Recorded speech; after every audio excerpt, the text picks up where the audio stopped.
welcome everyone. Thank you for doing this. Thank you. Glad to be here. I'd love to get started and just learn kind of how this project came to be.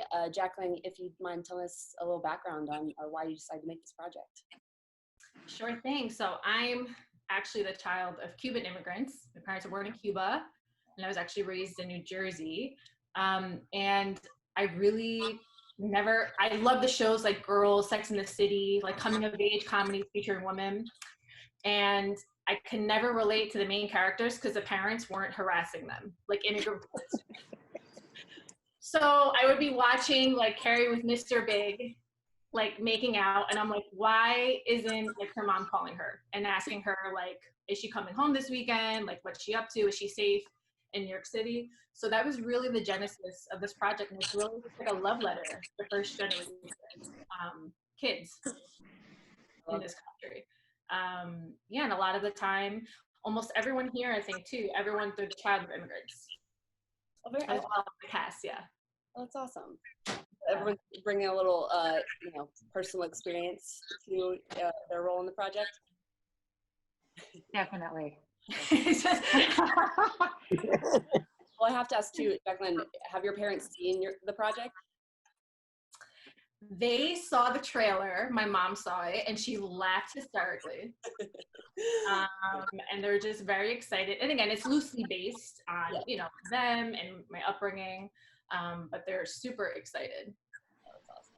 That's awesome. Yeah. And I'd love to hear from everyone else kind of why did you guys, or how did you guys get involved, and what kind of drew you to the project as well? Sure. I'll go ahead. No, Dana first. I'll start it. So I met Jacqueline and I read what was her like pitch sort of for a different the show, and I was like, oh my gosh, this is my life too. Like, I'm not Cuban, I'm not Latina, I am a child of Polish immigrants, and I'm like, this is me too. My parents are Republicans, my parents call me every day, my parents blah blah blah blah. So I was just like, you have to make this, you have to expand this, you have to tell the story. And it felt so real, and it felt so universal too. So that was kind of special, that it was not only like very specific to Jacqueline, but also very universal. So that's how I kind of. I've been a huge project of this fan, a huge fan of this project. How about that? I'm doing a huge project of this fan since it came my way. Get the accent, Andrea. Just go.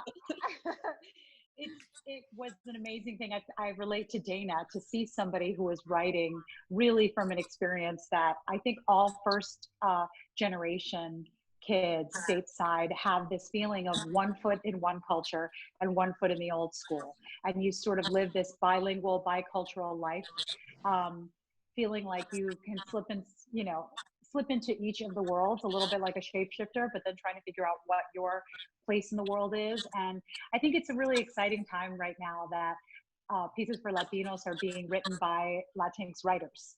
Mm-hmm. And so I've had the great privilege in Broadway history now to be part of musicals that have been the first time that are being written by Latinx writers. And when Jackie's script came my way, I just said, I felt the same way Dana did. I said, this is me. Even though I'm playing the mom, I definitely live Jackie's life too, with my parents checking up on me.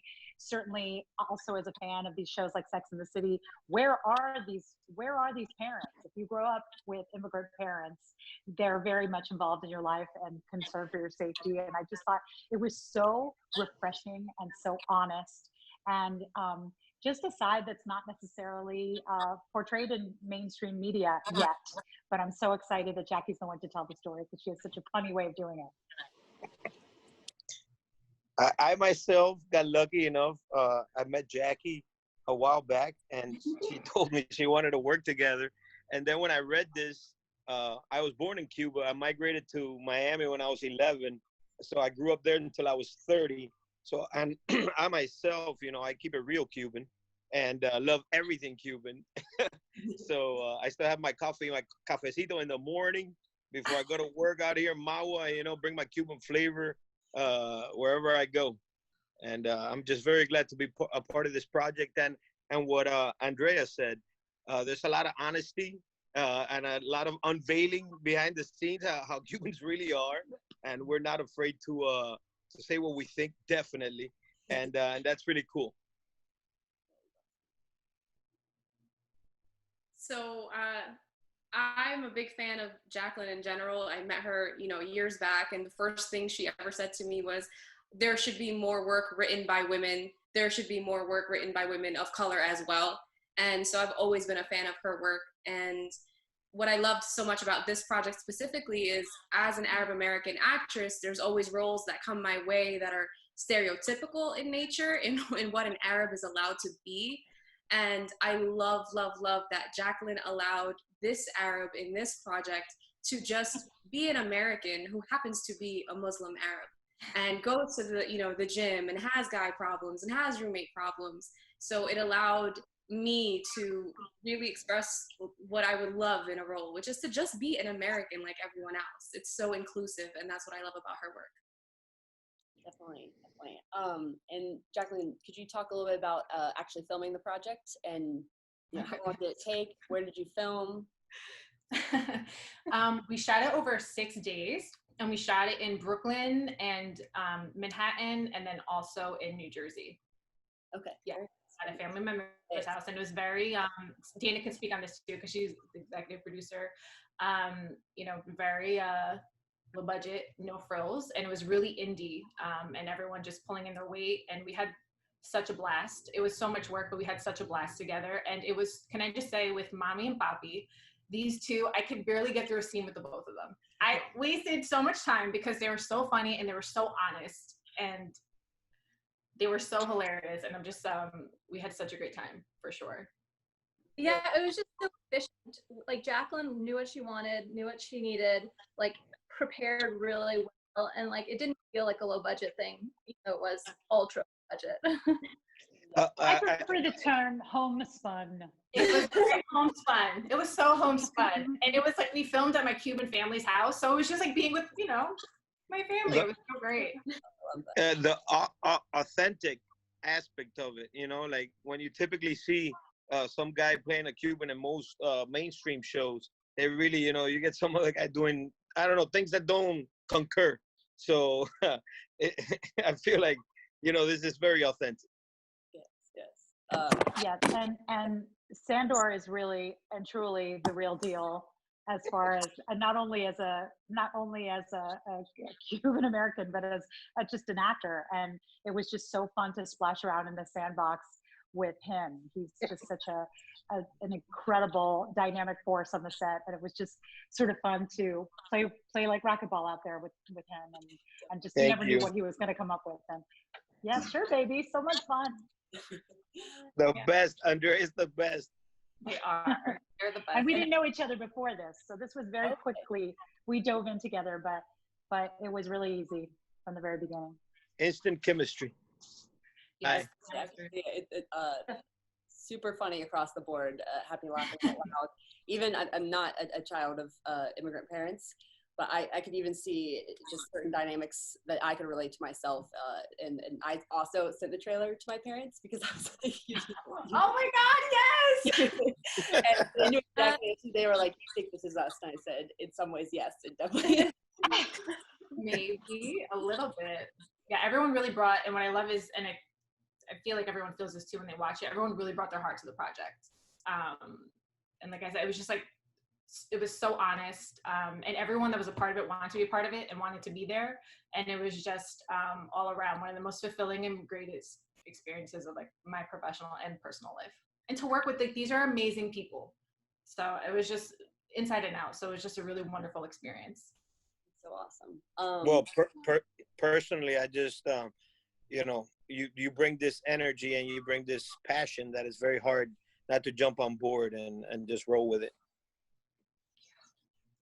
You guys, It's true. That's my girl. That's my girl. It's true. She's a force. She's a force. Yeah. Jackie is. So it's just a ball to get on the ride with her. Yes. To final question, I kind of want to, Jacqueline, where do you see, the next few episodes or even over a season, where do you see Jackie's character kind of going, or what kind of subject matter would you like to explore? Like Sandra said earlier, I really want to keep pulling back the curtain on what it's really like to be the child of immigrants. And they already know, but basically every episode, the pilot episode is called Never Tell the Truth. And each episode is named after a rule that helps you survive as a child of immigrants. So the next episodes are never talk about sex ever. So, like, the rule, right is always right. Never show them your apartment in New York. And that episode specifically, it is also written in Nigeria. Read that one. That one is Jackie borrows her friend's apartment in Brooklyn. So good. Yes, so her parents could see, and you see them coming into Jackie's world and how much she lies constantly. What else? Always pick up the phone's another one. Never put down the USA. That's another one, because they're usually very proud to be in this country. And I was brought up that like protesting is disrespectful. Like, you don't protest because you're very lucky to live here. So we kind of explore that. But yeah, a lot of the episodes just really toe the line of, you know, the old and new world. And it's really her, I mean, it's just a coming of age story. It's really her trying to find her voice, trying to separate through her parents, but also just lying constantly. Her trying to, you know, every time she thinks she moves forward in her life, something gets taken away from her and she falls 2 steps back. And I don't know if I want to give the thing away, but basically she kind of ends up, and then she realizes too, like she can't live this life without her parents. As much as she wants to separate, they're like the glue that holds her together. And I think we all struggle with that. And I really wanted to highlight that, like no matter where you come from, like no matter how far you go, you always have your origin story that you have to contend with. And obviously with this in a comedic way. That's awesome. Well, thank you guys so much for doing this. The 2 minutes went by very fast. And I really, really hope we can see some more episodes of this. We really love this project, and kudos to you guys. It's awesome. Thank you Thank so you much. so much. Thank you.